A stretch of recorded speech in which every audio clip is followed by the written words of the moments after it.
Hi everyone, hope आप लोग जहाँ भी होंगे अच्छे होंगे। तो आज की इस वीडियो में हम लोग बात करने वाले हैं West Bengal centralize admission portal के बारे में, जो वेब कैप 2024 भी आप कह सकते हो। तो आप सभी को पता है कि इस साल से आपका admission West Bengal centralize admission portal पे आपका होने वाला है। बहुत सारे कॉलेजेस, बहुत सारे यूनिवर्सिटी पार्टिसिपेट कर रही है इस पोर्टल पे, और आपका रजिस्ट्रेशन का जो सिलसिला था वो फाइनली एंड हो चुका है। और इसके बाद आपका 12 तारीख को जो सीट अलॉटमेंट होगा, तो उसमें आपको बहुत सारे कॉलेजेस का सीट अलॉटमेंट होने वाला है, बहुत सारे कैंडिडेट को अलॉटमेंट होगा उसमें। तो उसमें एक चीज़ आपको मिलने वाला है, ठीक है, अपग्रेडेशन। ठीक है, अपग्रेडेशन क्या होता है, काफ़ी सवाल आने वाली है और काफ़ी सवाल होगा कि अपग्रेडेशन क्या होगा, क्योंकि ये फर्स्ट टाइम इंट्रोड्यूस हुआ है सेंट्रलाइज पोर्टल। तो एडमिशन भी काफ़ी मतलब काफ़ी लोगों को समझ में नहीं आ रहा है। और ये अपग्रेडेशन क्या होता है इसके बारे में थोड़ा सा समझा दीजिए। तो देखिए, तो हम लोग बात कर लेते हैं। तो इसके बारे में देखिए, सबसे पहली चीज़ अपग्रेडेशन उसे कहते हैं। मान लीजिए किसी कॉलेज को आपको अलॉट हो गया, आप प्रेफरेंस डाले हो। अब मैं प्रेफरेंस से अभी शुरू करता हूँ। मान लीजिए प्रेफरेंस डालो, 10 प्रेफरेंस आपने डाला हो। तो 10 प्रेफरेंस में आपका क्या हुआ कि 1 नंबर, 2 नंबर, 3 नंबर का कॉलेज ना मिल के आपका 7 नंबर वाला जो प्रेफरेंस है वो मिल गया। उसके बाद आपको क्या करना है, अगर मिल जाता है वो कॉलेज, मान लीजिए 7 नंबर वाला जो कॉलेज मिल गया आपको, तो उसके बाद आपको क्या करना होता है, अपग्रेडेशन करना होता है। अगर मान लीजिए उस कॉलेज का कोर्स कॉम्बिनेशन आपको नहीं चाहिए, तो दूसरे कॉलेज में आपको जाना है, तो आपको क्या होता है, अपग्रेडेशन किया जाता है। तो 7 नंबर वाला जो कॉलेज मिला है, तो उसके बाद आप अपग्रेड करोगे, तो वहाँ पे अपग्रेड करने का ऑप्शन आता है। जो पोर्टल रहेगा जहाँ पे मिला रहेगा, अपग्रेड करने का ऑप्शन आएगा। बहुत बहुत जगह अपग्रेड करने का ऑप्शन नहीं आता है, तो वो ऑटो अपग्रेड हो जाएगा। तो अभी जो फर्स्ट लिस्ट आएगा तो उसमें बता दिया जाएगा कि अभी अपग्रेड का आ रहा है कि नहीं आ रहा है। अगर नहीं आएगा तो आपको वैसे ही छोड़ देना होगा, अगर आएगा तो आपको अपग्रेड करना होता है। तो अपग्रेड जब करिएगा तो आपका क्या होगा कि मान लीजिए जो 1 से 6 नंबर का कॉलेज है, उसके बाद अगले राउंड में 1 से 6 नंबर का कॉलेज के लिए आप चले जाइएगा उसमें। पर ऐसा भी नहीं है कि जो आपका 7वां नंबर का कॉलेज है वैसे ही छोड़ देना है। तो आपको क्या करना पड़ेगा, वहाँ पे एडमिशन लेना पड़ेगा। ठीक है, तभी आप अपग्रेडेशन राउंड में जा सकते हो। मान लीजिए आपको 7वां नंबर का कॉलेज मिल गया, तो उसमें जो फीस वाला सिस्टम है, आप फीस वहाँ पे सबमिट करोगे और वो फीस वगैरह वहाँ पे जमा कर दोगे।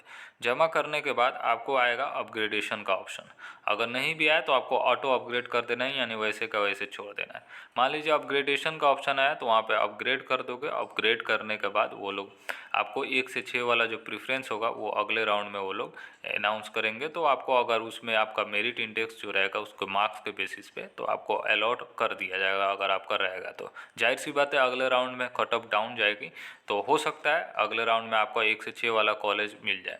और ये भी ध्यान रखिएगा, अगर 1 से 6 वाला कॉलेज मिल गया तो आपको पिछले वाला जो कॉलेज है उसको वैसे ही छोड़ देना है, वो आपको अब नहीं मिलने वाला। वो पिछले वाले कॉलेज का जो आपका सीट था वो दूसरे किसी को अलॉट कर दिया जाएगा। ऐसा रहता है अपग्रेडेशन का। अब हम लोग बात कर लेते हैं, मान लीजिए आपको अपग्रेडेशन राउंड में गए और अपग्रेडेशन राउंड में आपको सीट तो मिल गया, 1 से 6 वाला जो प्रेफरेंस मैंने बताया उसमें से कोई कॉलेज मिल गया। अब क्या होगा कि जो फीस आपने जमा हुआ किया था, अब उसका फ़ीस क्या होगा। तो ऐसा नहीं है कि आपका फ़ीस वो चला जाएगा, ठीक है। वो फीस जो रहेगा, मान लीजिए उसमें 12,000 रुपया पेमेंट आपने किया है, फॉर एग्जांपल बता रहा हूँ, जो भी आपने जमा किया होगा, जो भी फीस होगा, सब कॉलेज और कोर्सेज़ का अलग फ़ीस होता है, तो 12,000 आपने फ़ीस जमा किया होगा। तो वो 12,000 रुपया आपका क्या होगा, नेक्स्ट राउंड में जब अगला सीट मिला होगा तो उसमें क्या होगा कि जो फीस होगा उसमें एडजस्ट होगा। अब डिपेंड करता है उस कॉलेज का फ़ीस। अगर मान लीजिए फ़ीस ज़्यादा हो गया उस कॉलेज का, मान लीजिए 12,000 इसका फ़ीस था, उसका हो गया 15,000, तो बीच का जो अमाउंट है, मान लीजिए 3,000 का जो बीच का अमाउंट है, वो 3,000 आपको देना होगा। बीच का अमाउंट जो रहेगा उसको पेमेंट करना होगा, जो भी टाइम लिमिट दिया रहेगा उसी टाइम लिमिट के अंदर। ठीक है, तो आपका वहाँ पे जो फीस जमा कर लीजिएगा वहाँ पे आपको ले लेना होगा। अब बात करते हैं, मान लीजिए मुझे सीट मिल गया और अब मुझे वो सीट चाहिए, ठीक है। अगर फर्स्ट राउंड में ही मिल गया, अब मुझे वो सीट चाहिए, तो अब क्या करना पड़ेगा। तो अगर आपको मिल गया तो वहाँ पे क्या कीजिए, अगर मनपसंद का मिल गया तो वहाँ पे फ्रीज का ऑप्शन आएगा, ठीक है। तो यानी फ्रीज का ऑप्शन में ये रहता है कि फ्रीज का ऑप्शन में आपको वहाँ पे सीटों को क्या करना होता है, आपको फ्रीज कर देना होता है। यानी अब उस कॉलेज में हमको चाहिए अब एडमिशन, अब वहीं पे हमको एडमिशन लेना है। तो ये होता है, आपको एडमिशन वहाँ पे आपका हो जाएगा। एक चीज़ और डाउट आएगा कि आपने जो ज़्यादा फीस था आपने तो बता दिया, अब मेरा कम फीस है, मान लीजिए मैंने 12,000 रुपये जमा किया, अगले राउंड में गए तो वो कॉलेज का 9,000 ही फीस है। अब बीच का जो 3,000 रुपया होगा वो क्या होगा, तो देखिए जब आप फॉर्म फिलअप किए होगे तो उसमें आपको आपने बैंक अकाउंट दिया होगा।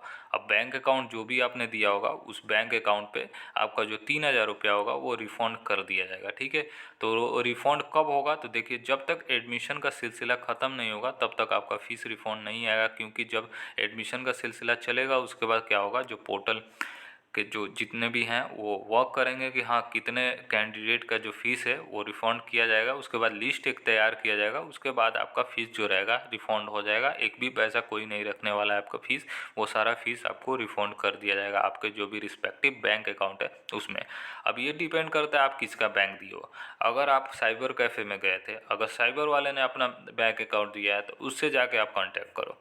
अगर आप अपना अकाउंट दिए हो तो अच्छा ही बात है, आपके पास आ जाएगा। अगर आपने फादर का दिया है तो अपने फादर को बोल देना, रिफ़ंड आ जाएगा, ठीक है। जब अलॉट होगा, जब आपका मतलब बीच का अमाउंट रहेगा वो भी मैं बाद में बताऊंगा ये चीज़ें, पर ओवरव्यू में बता देता हूँ ऐसा रहने वाला है।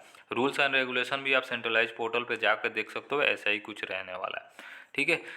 उसके बाद एक चीज़ और भी ध्यान रख लीजिएगा, और जब अपग्रेडेशन राउंड में आप जाइएगा तो ये ध्यान रखिएगा कि अगर मैं जो चीज़ें अपग्रेड कर रहा हूँ तो वो चीज़ें मेरे अगर मान लीजिए अगले राउंड में मुझे अलॉट हो जाती है, अगर मैं चाहूँगा पिछले वाला ही रहने देते हैं, पिछले वाला ही अब चाहिए, तो ऐसा नहीं होगा। जो नया फिर अलॉट हो गया वही आपको लेना पड़ेगा, क्योंकि पुरानी सीट आपकी चली गई, ये चीज़ें रहती है। तो अपग्रेडेशन के लिए यही सारा प्रोसीजर रहता है, काफ़ी मतलब इसमें समझने वाली बात होती है, तो आप अच्छे से उसको समझ लीजिएगा, ठीक है। और अभी राउंड का अलॉटमेंट होने दीजिए, अलॉट होगा तभी आपको करना होगा। होप आपने जो भी प्रेफरेंस डाला होगा सही सही डाला होगा, ठीक है।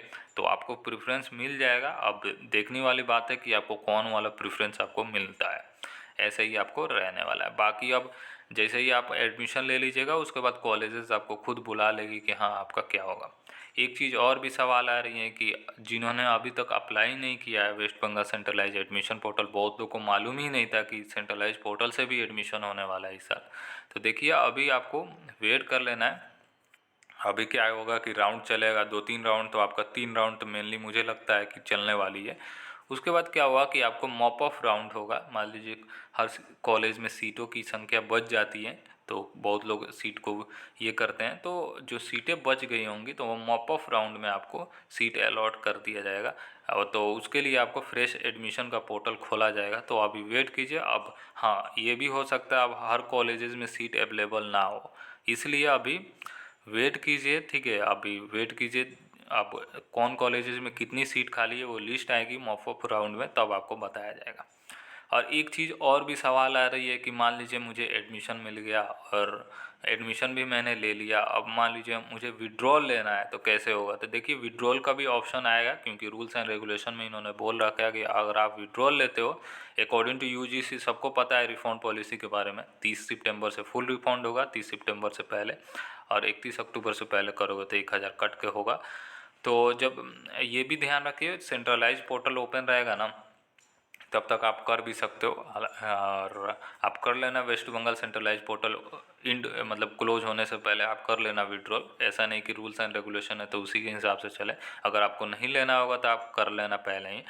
तो जैसे ही मतलब आप वहाँ पे विड्रॉल का ऑप्शन भी आएगा, जब आप एडमिशन ले लोगे अपना सीट वहाँ पे फ्रीज वगैरह कर लोगे तो एक ऑप्शन आएगा विड्रॉल का, अगर आपको विड्रॉल लेना है तो आप विड्रॉल ले सकते हो, ठीक है। तो यही चीज़ें है, बाकी आप अपग्रेडेशन के लिए मैंने आपको बता दिया कि कैसे आपको करना होगा। बाकी वो जो डेट रहेगा उसी के बीच में जो भी अपग्रेडेशन होगा वो करना होगा, ठीक है।